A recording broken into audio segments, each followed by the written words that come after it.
bem, pessoal? Vamos agora começar a nossa primeira aula de informática básica para concurso.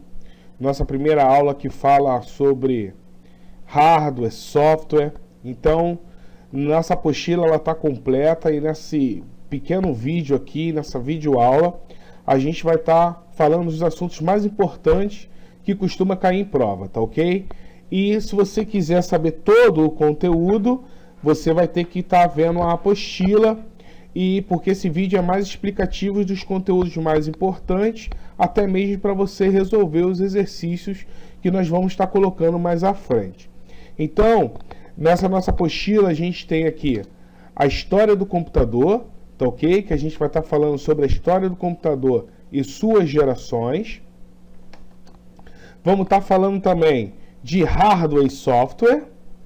Vamos estar falando sobre periféricos e seus tipos, tá? Vamos pular essa parte do plug and play, porque é uma parte mais tranquila e não é tão exigido assim. Nada que você lendo na apostila não vai entender. Vamos estar explicando a diferença de drives e drivers, drives sem R, driver com R. E vamos estar falando sobre os gerenciadores de dispositivos, tá? Então essa vai ser a nossa primeira aula, nossa primeira videoaula que você vai estar assistindo. Então a gente começa a falar sobre as gerações de computadores, lembrando que existem 7 gerações de computadores, mas gerações de sistema operacionais funcionam como 4. E a gente vai estar falando dessas 4 gerações de sistemas operacionais que influenciaram na geração de computadores. A primeira geração de sistema operacional, ela é caracterizada pelos computadores que funcionam através de válvulas. Eram os primeiros computadores gigantescos. Esses computadores foram criados na Segunda Guerra Mundial, que realmente nasceram os computadores atuais. Por que nasceu na Segunda Guerra Mundial? Qual foi o objetivo? A Marinha Americana, em conjunto com a Universidade de Harvard, desenvolveu um computador chamado Merc I. Tá? O Merc I ele ocupava 120 metros cúbicos aproximadamente, conseguindo multiplicar 2 números de 10 dígitos em 3 segundos. Então, o que caracterizava a primeira geração de computadores, os tipos de sistemas operacionais que trabalhavam nessa geração de computadores, eram computadores que trabalhavam através de válvulas. Então, se cair qualquer pergunta na prova sobre qual é a característica da primeira geração de sistemas operacionais ou primeira geração de computadores, a característica marcante dessa geração eram os computadores gigantescos, que a gente também chamava de grande porte, não pela sua capacidade de armazenamento, mas pela sua capacidade de tamanho, pelo seu tamanho, e por ser computadores funcionando através de válvulas. A segunda geração já era o IBM 360, a gente consegue ver já aqui na imagem que ele diminui muito o seu tamanho. Ele é um computador grande ainda, mas muito menor do que o primeiro. Olha como é que era o IBM 360 e olha como é que está a primeira geração, o Merc I. Então, o IBM 360, por que ele diminuiu de tamanho? Porque o que caracterizava ele são os transistores ou transistores, como queiram. Então, os transistores ou transistores, eles que caracterizavam essa geração de computadores.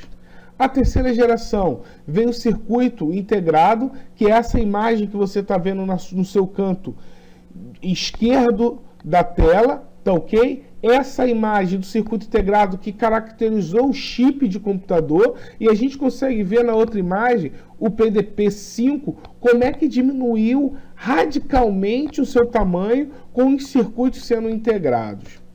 A gente tem também a quarta geração de sistemas operacionais e última, que começou a caracterizar todas as outras gerações de computadores, que eram o quê?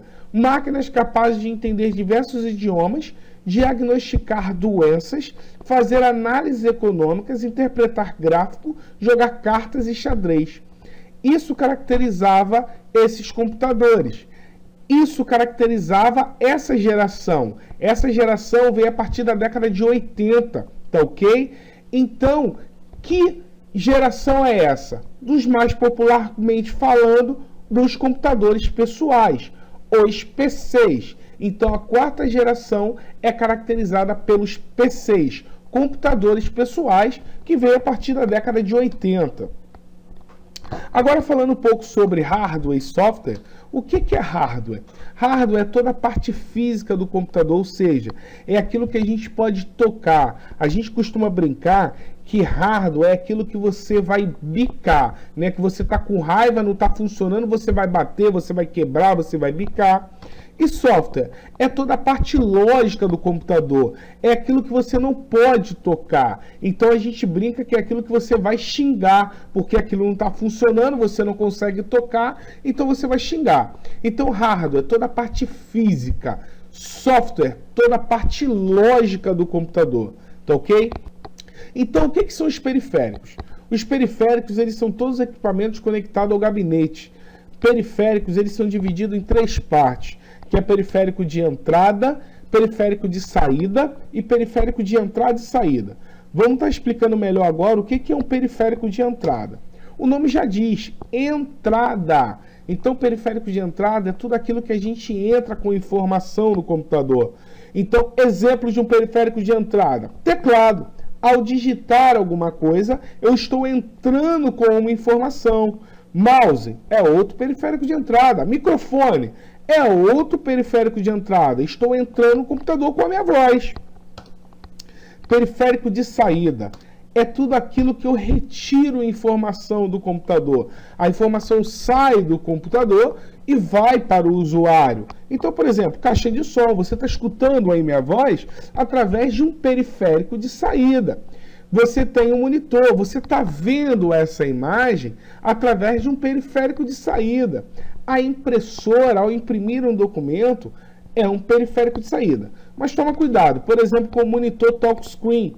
Por quê? Porque o monitor touchscreen, se cair na prova, monitores são periférico de quê?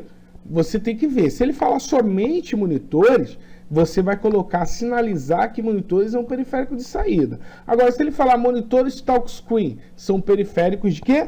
Entrada e saída. Por quê? Porque são equipamentos que enviam e recebem informação ao mesmo tempo. Quando eu estou teclando na tela do monitor touchscreen, eu estou entrando com uma informação. Quando eu estou visualizando aquela imagem, eu estou retirando informação. A mesma coisa acontece com a impressora multifuncional, a mesma coisa acontece com o pendrive, a mesma coisa acontece com o CD.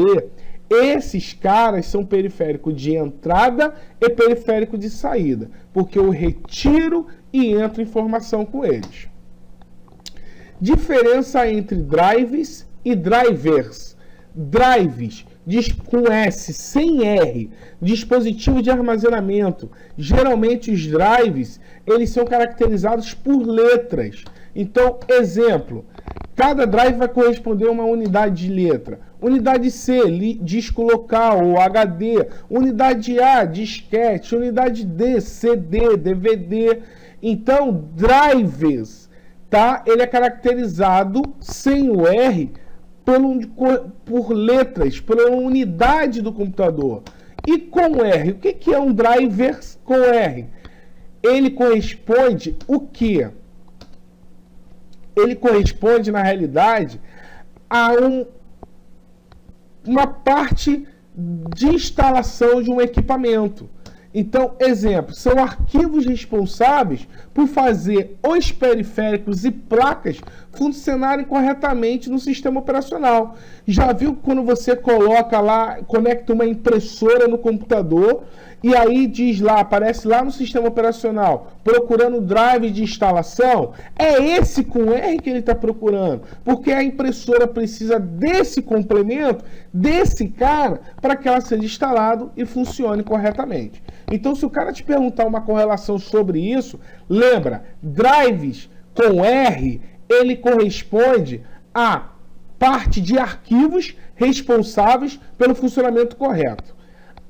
Agora, sem o R, ele corresponde a uma unidade do seu computador e geralmente essa unidade é caracterizada por letras. Tá ok?